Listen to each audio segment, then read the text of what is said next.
राधे राधे। इस समय हम श्री वृंदावन धाम में हैं। हमारे साथ श्री परमानंद जी महाराज व्यास जी हैं। राधे राधे। राधे राधे। आशु जी टूर गाइड। राधे राधे। राधे राधे। आज हम दिन भर इनके साथ वृंदावन के अलग अलग टेम्पल्स में जाएंगे, भगवान की लीलाओं के बारे में जानकारी प्राप्त करेंगे। आइए जी, यहाँ से। हाँ जी, यहाँ से आइए।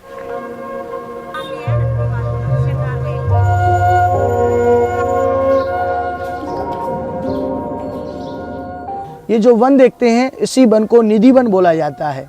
यहीं पर आज भी भगवान श्री राधा रानी जी के साथ में रास लीला करने के लिए आज भी आते हैं।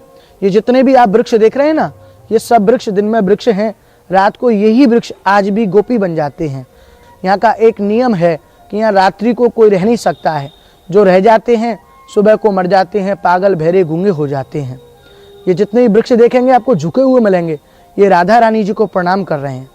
तो कहते हैं कि वृंदावन के वृक्ष को मरम न जाने कोई, यहाँ डाल डाल और पात पात पे राधे राधे होए। तो ऐसा क्यों कि जो व्यक्ति यहाँ रह जाते हैं मर जाते हैं, ऐसा क्यों? क्योंकि भगवान का स्वरूप का दर्शन करते ही उनके स्वतः ही प्राण निकल जाते हैं। तो यहाँ की लीला का वर्णन है। आइए थोड़ा सा आगे की तरफ चलते हैं। तानसेन बैजू बाबरा के गुरुजी स्वामी हरदास जी यहीं बैठ करके भजन किया करते थे। उनके भजन से प्रसन्न होने के बाद में भगवान ने उनको स्वप्न दिया। बोले जिस जगह आप भजन करते हैं उसी के नीचे हमारा विग्रह विराजमान है। तो उस जगह की जब खुदाई कराई गई तो श्री बांके बिहारी जी का प्राकट्य हुआ उस जगह से। जो वहाँ पर भगवान का दर्शन है वो यहीं से जमीन से प्राकट्य है। वो किसी के हाथ के द्वारा बनाया हुआ विग्रह नहीं है, वो जमीन से स्वयंभू प्राकट्य है।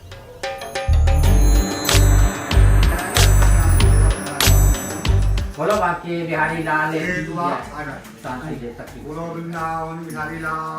चलिए आगे की तरफ चलते हैं। अब रंग महल का दर्शन कराएंगे आपको। ये देखिए रंग महल का दर्शन है। ये अभी आप देख रहे हैं सब कुछ कपड़े का है। शाम को यहीं पर पुजारी जी एक फूलों की सेज बनाते हैं। जब वो लास्ट में शयन आरती करने के बाद में उसी के ऊपर में लड्डू, दातिन, पान, माला, इत्र, चंदन और पूरा 16 श्रृंगार का सामान रख के जाते हैं। सुबह को आते हैं, अद्भुत दर्शन होता है। क्या कि लड्डू टूटा हुआ, दातुन की हुई, पान चबा हुआ, लोटे में जल गायब, और जो श्रृंगार का सामान रात्रि में रखे जाते हैं वो सब यूज किया हुआ मिलता है। तो यहाँ पर आज भी नित्य रास लीला करने के लिए भगवान आते हैं। यहीं पर श्री राधा रानी जी का ठाकुर जी अपने निज हाथों से श्रृंगार करते हैं। कहिए श्री राधा रानी की जय। चलिए अब आपको आगे रास मंडल का दर्शन कराते हैं, जहाँ पर भगवान आज भी रास लीला करने के लिए आते हैं। ये देखिए रास मंडल है। ये वो स्थान है जहाँ पर आज भी भगवान श्री राधा रानी जी नित्य रास लीला करने के लिए आते हैं। ये देखिए साइड में आप ये वृक्ष देख रहे हैं, ये गोपियां बन जाती हैं रात को। ये देखो सामने में दर्शन कर रहे हैं, ये रास मंडल का सिंहासन है। ठाकुर जी और श्री राधा रानी जी इसी सिंहासन के ऊपर में विराजते हैं। देखिए अब हम आ चुके हैं बंसी चोरी राधा रानी पर। यहीं पर श्री राधा रानी जी ने भगवान की बांसुरी को चोरी करके यहाँ बजा रही हैं, तो इसलिए इस स्थान को बंसी चोरी राधा रानी बोला जाता है। आइए अब स्वामी हरदास जी की जीव समाधि का दर्शन करते हैं।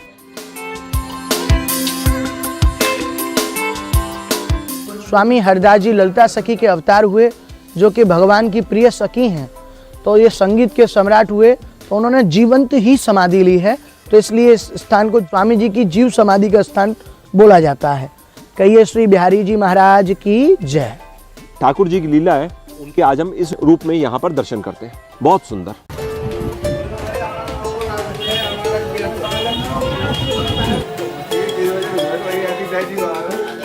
हम निधिवन से चले और बिहारी जी से लगभग 300 मीटर पहले हम बेड़ई का नाश्ता करने के लिए रुके हैं। इस शॉप का नाम है देवी राम हलवाई। तो भाई साहब हमें आप एक एक प्लेट बेड़ई दे दीजिए, साथ में क्या सब्जी देंगे? आलू का है और आलू गोभी का है। आलू और आलू गोभी का सब्जी लो, आप भी लो। जी लेता हूँ। देखिए बेड़ई कैसे फुला के दी है। मेरे को याद आ गया जब मैं आगरा गया था, वहां पर भी मैंने जगह जगह बेड़ई नाश्ते में खाई थी। यहाँ का भी ये फेमस ब्रेकफास्ट है और आगरा का भी। चलो जी टेस्ट करते हैं। ये देख लीजिए अंदर की स्टफिंग। आपकी जानकारी के लिए इसको आटे से बनाया जाता है और जो कचौड़ी है वो मैदे से बनती है।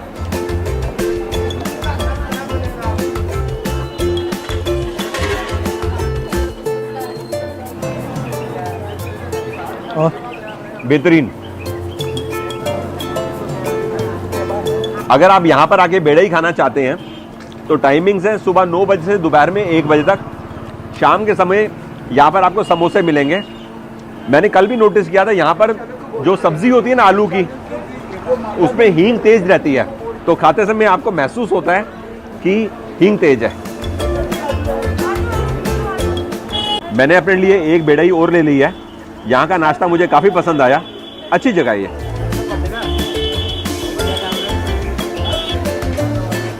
अभी हम पहुंच चुके हैं श्री बांके बिहारी जी टेम्पल।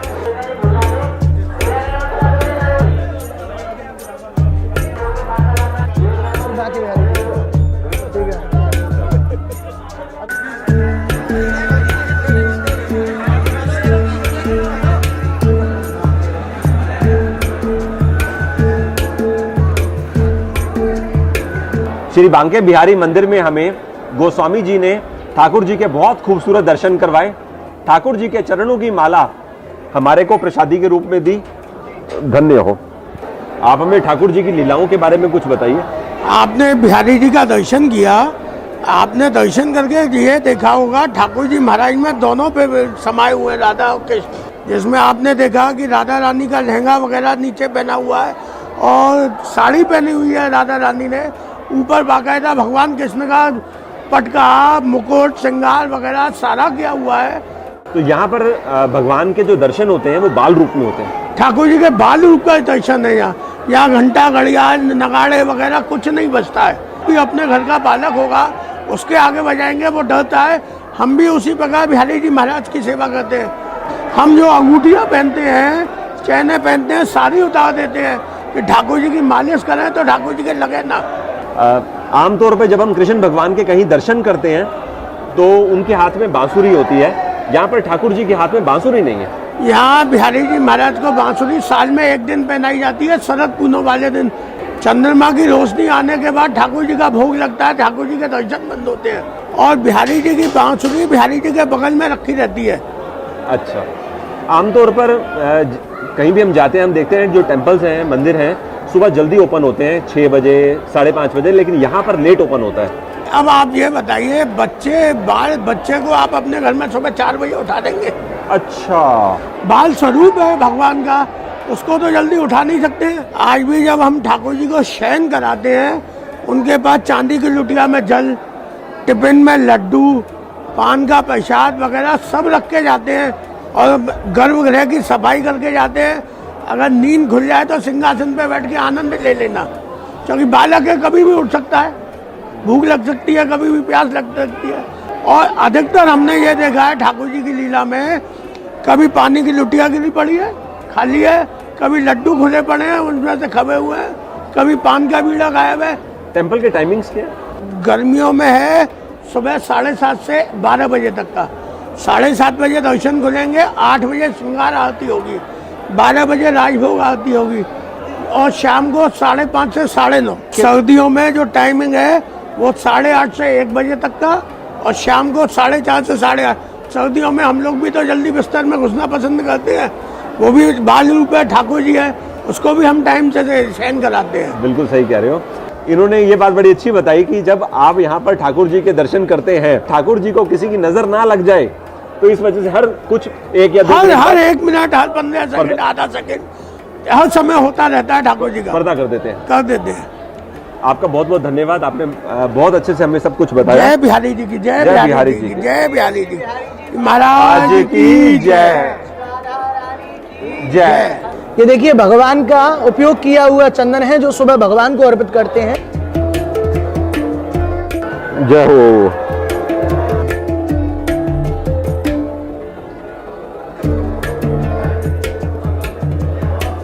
जी, बहुत आप बहुत देखो बिल्कुल सखी रूप में लग रहे हैं। जी, ये लो बन गए सखी। जय हो। अच्छा, राधे राधे राधे जय बिहारी जी की।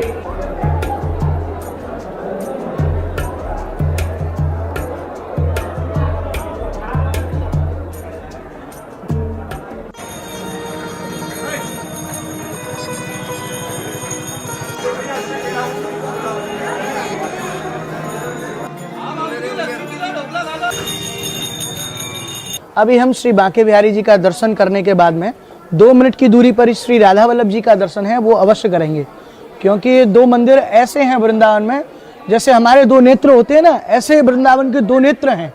श्री राधा वल्लभ जी, बांके बिहारी जी 2 मेन टेम्पल हैं वृंदावन के।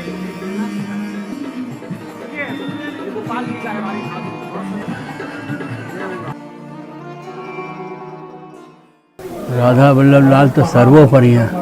व्यास जी कहते हैं, हरिराम व्यास, मैं तारी मैं तारो, राधा वल्लभ मेरो प्यारो। सबसे बढ़िया, सब ठाकुरन के ठाकुर, ठाकुर बनाने वाली मशीन है ये राधा वल्लभ जी। निवृत्त न कुछ विलासी, अनंत कोटि कोटि ब्रह्मांड के मालिक हैं ये। एक ब्रह्मांड के नहीं, एक ब्रह्मांड का ब्रह्मा होता है, ये अनंत कोटि कोटि ब्रह्मांडों के मालिक हैं। ये तो जेते चांस कला अवतार, जितने भी अंश कला अवतार होते होंगे, यहाँ की उपासना में राधा की प्रधानता है। अच्छा, सर्वोपरि राधा है। और ये राधा वल्लभ लाल जो है यहाँ वृंदावन में 500 साल से विराजमान है। सर्वप्रथम यही विराजमान हुए थे वृंदावन में। इनसे पहले यहाँ कोई आदमी नहीं था, कोई भगत नहीं।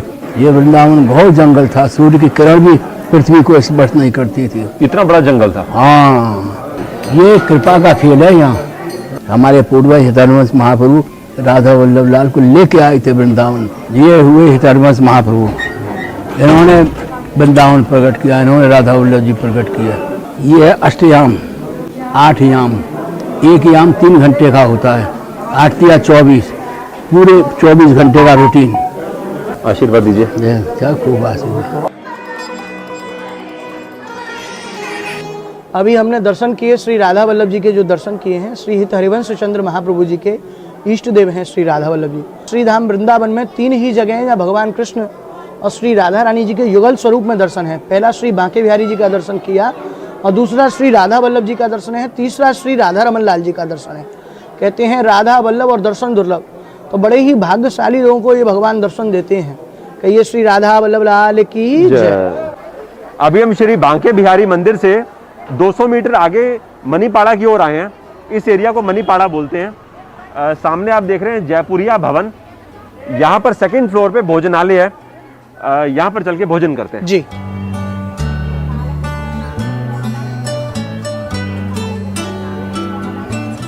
यहाँ से हमने 170 रुपीज पर पर्सन का कूपन निकलवा लिया है। सामने से लिफ्ट लेकर ऊपर चलेंगे।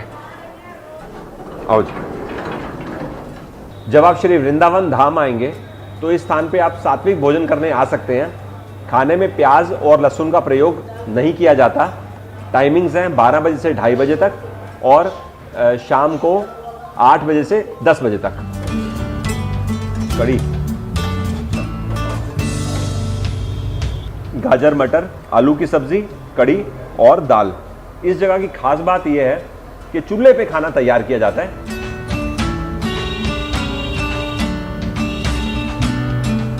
तो ये बताइए, ये कितने साल पुराना भोजनालय है? ये आपके 64 से शुरू है। अच्छा, 1964। हमें काफी लोगों ने बोला था कि जब आप श्री वृंदावन धाम जाएंगे तो यहाँ पर भोजन अवश्य करिएगा, बहुत मजा आएगा।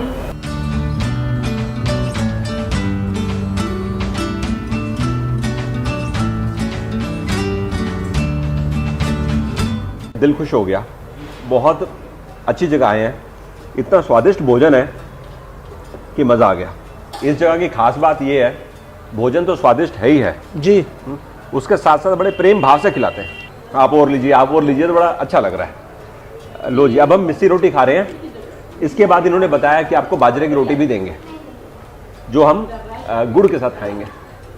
लो जी, अब आनंद उठाएंगे बाजरे की रोटी, घी और ऊपर गुड़।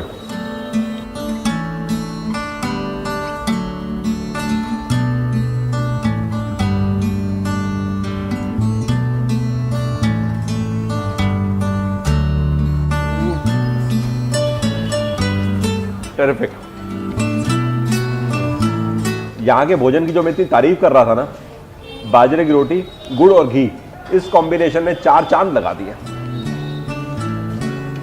टू गुड, बहुत ही बेहतरीन।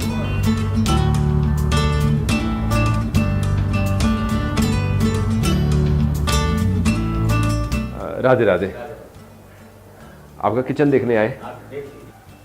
तो आप सुबह कितने बजे भोजन बनाना स्टार्ट करते हैं? वही 9 साढ़े 9 बजे।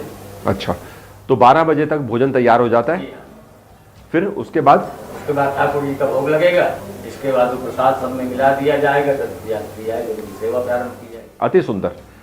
8:30 से 10:30 तक यहाँ पर नाश्ता भी होता है। धन्यवाद, राधे राधे। हमने भोजन कर लिया है, अभी हम वापस नीचे ग्राउंड फ्लोर की ओर आ चुके हैं। अगर आप श्री बांके बिहारी मंदिर के पास ही रहना भी चाहते हैं तो यहाँ पर आप रह भी सकते हैं। तो भैया आप हमारे को रूम दिखा सकते हैं? ये जो रूम अभी हम देख रहे हैं इसका चार्ज डबल ऑक्यूपेंसी में 800 रुपये है एक दिन का। बुकिंग आप फोन करके करवा सकते हैं। डिटेल्स मैं वीडियो की डिस्क्रिप्शन में दे दूंगा।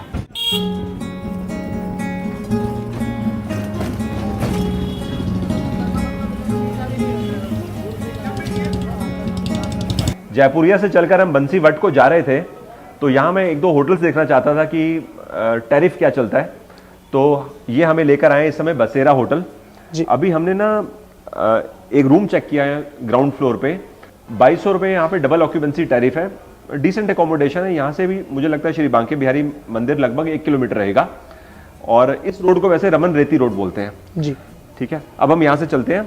कितना समय लगेगा हमको पहुंचने में बंसीवट? करीब 30 मिनट्स लग जाएंगे हमको आधा घंटा बंसीवट पहुंचने में। जी चलो जी।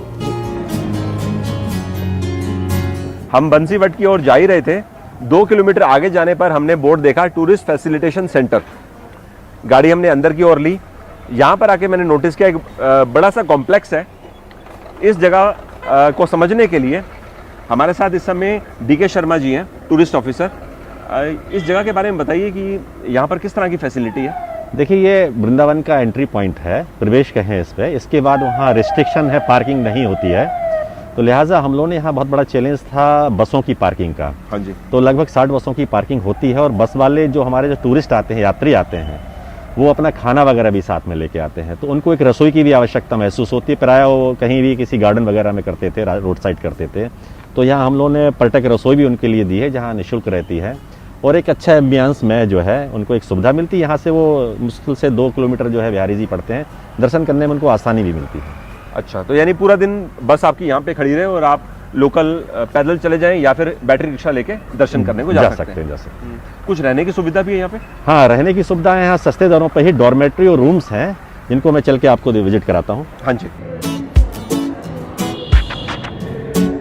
जैसे ही हम अंदर आए हैं, यहाँ पर मैं देख रहा हूँ एक बड़ा सा हॉल है, सिटिंग स्पेस है। आराम से यात्री यहाँ पर बैठ सकते हैं, रिलैक्स कर सकते हैं। डॉर्मेट्री ग्राउंड फ्लोर पे कि ऊपर? फर्स्ट फ्लोर पर ग्राउंड फ्लोर, फर्स्ट और सेकंड फ्लोर पर डॉर्मेट्री है। हमारी डॉर्मेट्री 8 डॉर्मेट्री हैं, जिसमें 100 रुपये पर बेड जो है चार्ज करते हैं। एक दूसरा ऑप्शन भी रखा हुआ है कि अगर बेड नहीं लेना चाहें, और वो बहुत से ऐसे यात्री डिमांड भी करते हैं कि हमें बेड मत दीजिए, लेकिन नीचे बिस्तर बिछा के हम ले लें ताकि ज़्यादा अकोमोडेट हो जाए। तो वो ऑप्शन भी है। वो 50 रुपये पर जो है पर बिस्तर जो है, पर बिस्तर जो उसके इस समय जिस डॉर्मेट्री पे हम खड़े हैं ना, इसको देख के मैं एक अंदाजा लगा पा रहा हूँ कि 40 से 50 बेड होंगे यहाँ पे। जी, लगभग 50 बेड जो है एक डॉर्मेट्री में अकोमोडेट हो, 50% जो यानी पूरे जो यात्री एक बस के एक ही हॉल में आ जाएंगे। जी हाँ, जी हाँ। बेहतरीन। तो टोटल 8 डॉर्मेट्रीज हैं। ऑनलाइन बुकिंग सिस्टम नहीं है? हाँ, on the spot. On the spot आपकी बस आई और आपने अपने लिए जगह ले ली। जी जी जी। हमने एकोमोडेशन भी देख ली है, और बाहर जो बस खड़े होने की फैसिलिटी है ये भी देख लिया। अब हम यहाँ से बंसीवट को निकल रहे हैं। इत्तेफाक की बात ऐसी है कि शर्मा जी का भी सेकंड हाफ में बंसीवट की ओर जाने का प्रोग्राम था। तो आप अपनी गाड़ी में जब तक पहुँचते हैं, जी, हम आपको वहाँ पहुँच के ज्वाइन करते हैं। ठीक है जी, थैंक यू। आइए, मैं पहुँचता हूँ। थैंक्स।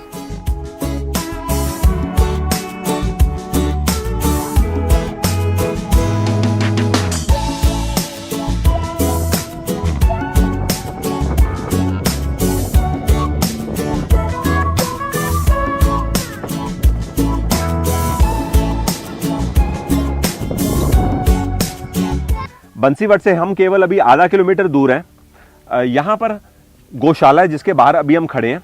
रास्ते में मेरी इनसे बात हुई तो हमने अपने लिए गाय के लिए चारा मंगवा लिया। तो ये सब इन्होंने हमारे लिए पिछले आधे घंटे में ऑर्गेनाइज किया। सामने जो आप बैटरी रिक्शा देख रहे हैं, इसमें ये चारा है जो अभी हम सामने गाय को खिलाकर ये सेवा प्रदान करेंगे। अंदर कहाँ से जाएंगे? इधर से चलेंगे, आइए। तो बैटरी रिक्शा अंदर कैसे आएगा? वो आ जाएगा, आगे से आएगा जी।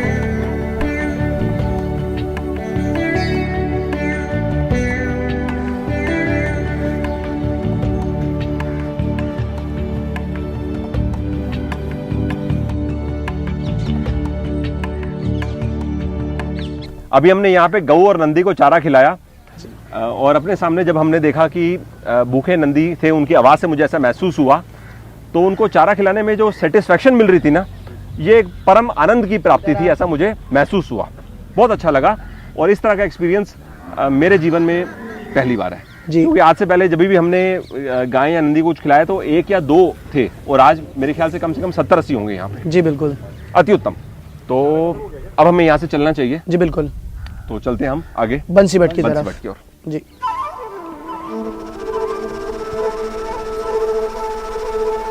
जहाँ हमने गऊ और नंदी को चारा खिलाया वहाँ से ही हम थोड़ा पैदल आगे आ चुके हैं। शर्मा जी ने हमें ज्वाइन कर लिया है। इस स्थान को बोलते हैं बंसीवट। वंशीवट बोलते हैं। ये वो जगह है जहाँ सूरदास जी ने अपने पद में कहा कि 4 पहर बंसीवट भटक्यो और सांझ परे घर आयो, मैया मोरी मैं नहीं माखन खायो। अच्छा, तो ये वो वंशीवट हैं, कहते हैं जहाँ भगवान ने गाय चराई हैं। और भगवान की जो लीला है वो पूरा ब्रज, कहते हैं 12 वन और 24 उपवनों में है। तो एक वन ये भी था। और ये यहाँ आप देख रहे हो कि साधु लोग यहाँ तपस्या कर रहे हैं। बड़ी दुर्गम स्थान है जहाँ यहाँ तपस्या कर रहे हैं। और कहते हैं कि यहाँ कृष्ण से जो संबंध रखते हैं कुछ प्रतीक चिन्ह हमारे, जैसे मोर है, गाय है, बांसुरी है, वो। और यहाँ जो है साधु यहाँ तपस्या करके कहते हैं कि अपनी चेतना उस आनंद प्राप्त करते भगवान की स्मृति में। मुझे किसी ने बताया था कि जब आप जाएंगे तो मोर भी देखने को मिलेंगे। जी, अभी हम लोग आगे चलते हैं, उनको दाना डालेंगे। आइए। तो हमें मोर भी दिखाई पड़ेंगे और आप महसूस करेंगे हम ब्रज में हैं। वाह, कृष्ण की धरती पे हैं। वाह।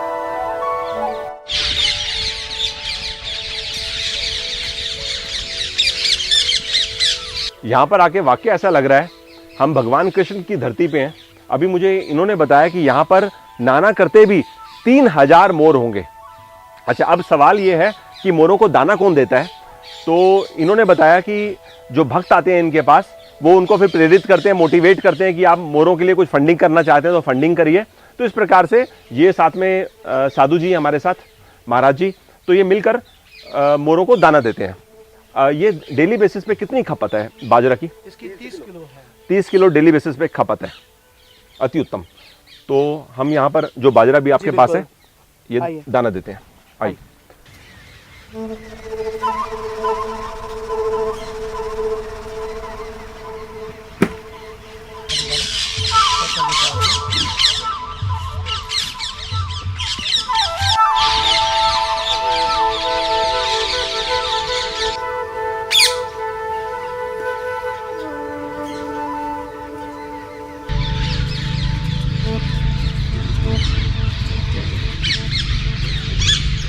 आज आप सबकी बदौलत हम इस स्थान पर आए जहाँ पर भगवान ने गैया चराई और बांसुरी बजाई।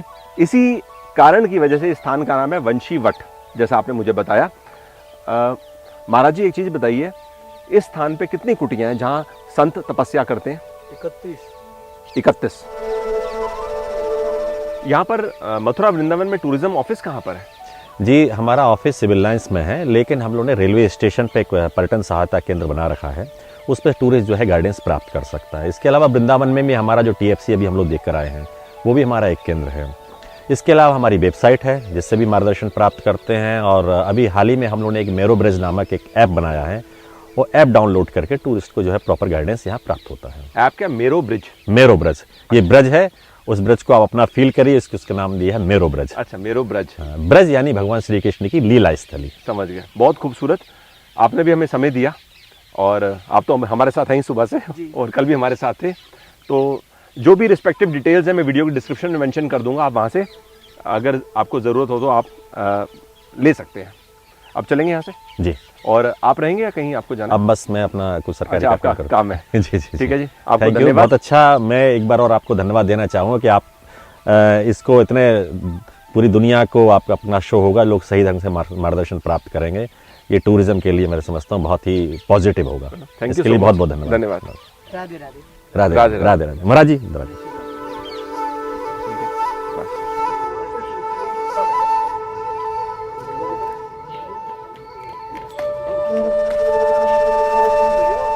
लगभग आधा किलोमीटर पैदल चलकर हम वंशीवट मंदिर के पास आ चुके हैं। कुछ इस स्थान के बारे में बताइए। ये बड़ा दिव्य स्थान है। ऐसा कहते हैं, वृंदावन सो वन नहीं और नंदगाम सो गाम, बंसी वट सो बट नहीं, कृष्ण नाम सो नाम। ये बड़ा दिव्य स्थान है। वट तो बहुत हैं, बंसी वट के समान केवल यही वट है। आइए हम आप दर्शन करते हैं। हाँ जी।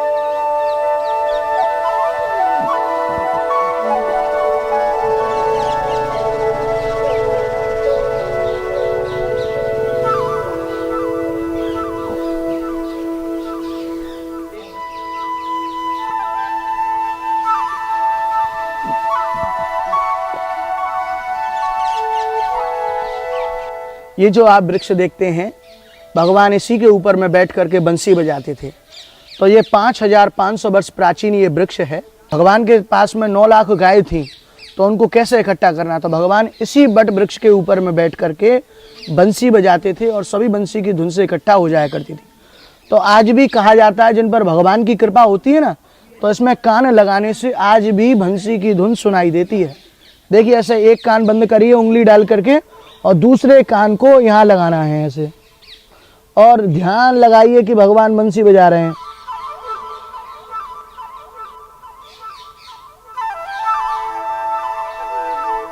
बहुत ध्यान से मैं अगर सुनता हूँ, ऑलमोस्ट मैं 2.5 मिनट से 3 मिनट लग गए मेरे को फोकस बनाने में कि कान यहाँ से बंद हो जाए और बाकी सारी साउंड मैं छोड़ दूँ और सिर्फ इस पर ध्यान दूँ। तो मुझे ऐसा लगता है बहुत धीमी धीमी जैसा कोई नगाड़ा बजा रहा हो, ऐसा मुझे महसूस हुआ है। बिल्कुल बिल्कुल जी बिल्कुल। मतलब बहुत मैंने हाई फोकस लगाया और सिर्फ ध्यान दिया कि मेरे को यहाँ से कुछ महसूस हो रहा है, तो मुझे लगा कि मेरे को हल्का हल्का नगाड़े की आवाज़ सुनाई दे रही है। जी, जिनका ध्यान बिल्कुल भगवान की तरफ होता है, सिर्फ वही लोग सुन सकते हैं इस चीज को। जय हो, जय हो। आइए एक परिक्रमा करेंगे और भांडीर वन की तरफ प्रस्थान करेंगे।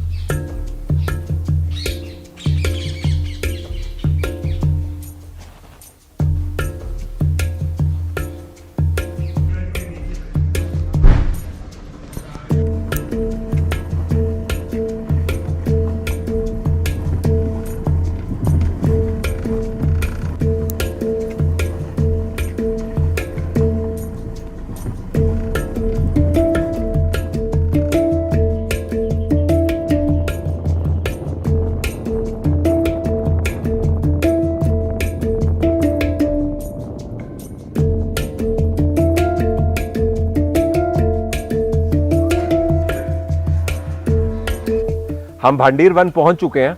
हमारे साथ यहाँ के सेवायत गोस्वामी प्रमोद जी हैं। आप हमें इस स्थान की महानता के बारे में कुछ बताइए। ये स्थान भांडीर वन के नाम से विख्यात है। श्रीमद् भागवतम में वर्णन आया है, बहंतो बाह्य मानस्य चारंतस्य गौधनम भांडीरकम नाम मठम जगम कृष्ण प्रोगम, कि कृष्ण आज गाय चराने के लिए चले हैं तो कहाँ पहुंचे हैं? भांडीर वट के नीचे पहुंचे हैं, जिस वृक्ष के नीचे हम और आप खड़े हैं। ये विशाल वृक्ष है। तो अभी थोड़ी देर पहले हमने जो वृक्ष देखा वो 5500 साल पुराना था। बंसी वट, बंसी वट, बंसी वट, ये भी उसी भांडीर समय का वट वृक्ष है कि इसका श्रीमद् भागवतम में वर्णन है। सुखदेव जी सुना रहे परीक्षित को कथा में कि कृष्ण आज गाय चराने के लिए पहुंचे तो भांडीर वट के नीचे पहुंचे। जय हो, जय हो। यही इसी वट वृक्ष के नीचे, जो कि एक अद्वितीय लीला है जो छुपी हुई है।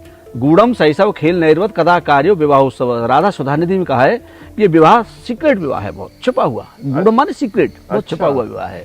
इसका वर्णन मात्र 2 ही ग्रंथों में मिलता है।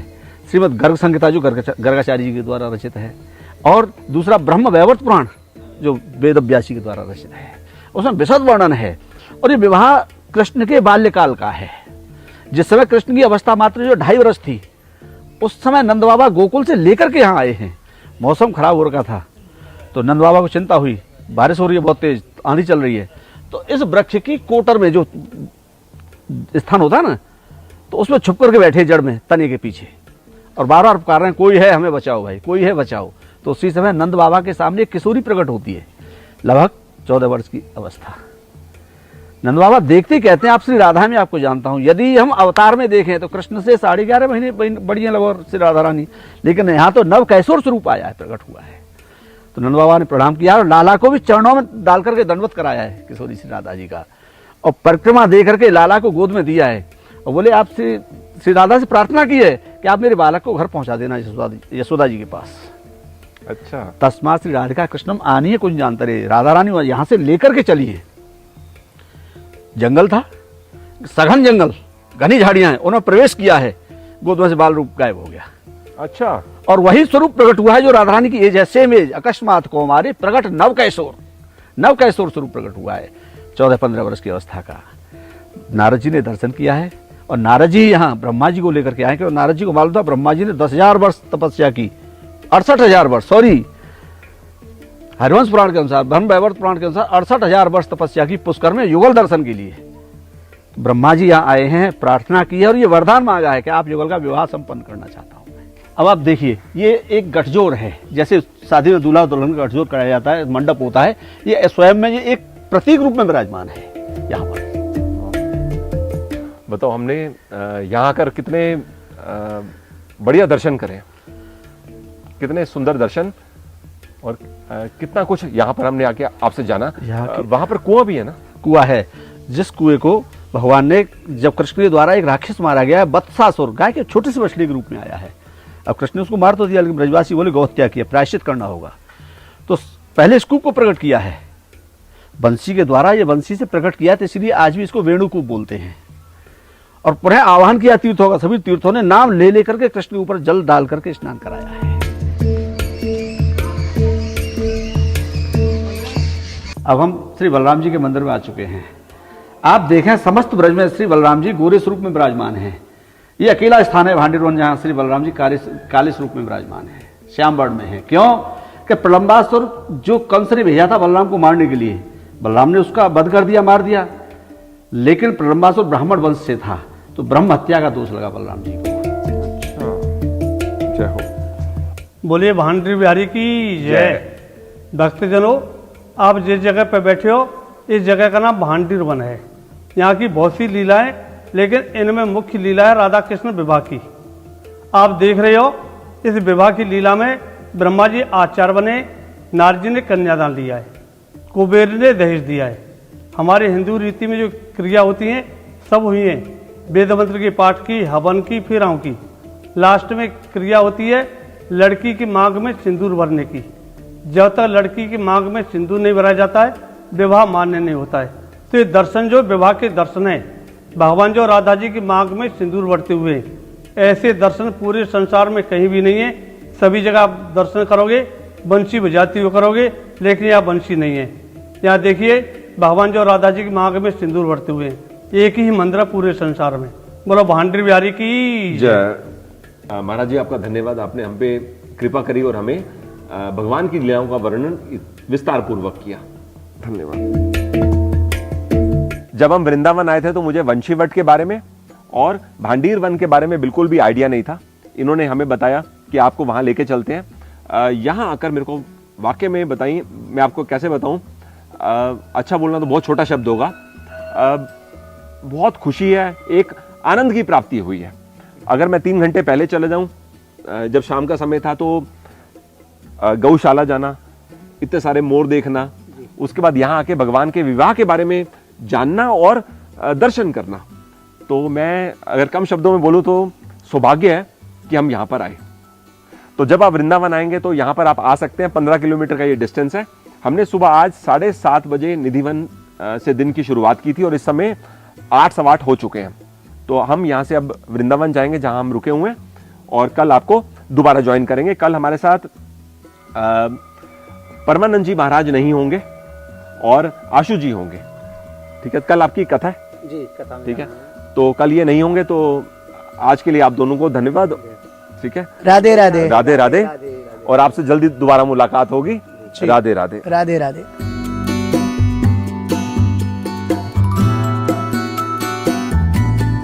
आनंद आ रहा है इस पेड़े के स्वाद में। जैसे मैंने आपको बताया, इलायची का मधुर मधुर फ्लेवर और बड़ी ऑसम कंसिस्टेंसी है। मतलब मुंह में डालते ऐसा लगे जैसे पेड़ा पिघल गया, ऐसा मेरे को महसूस हो रहा है।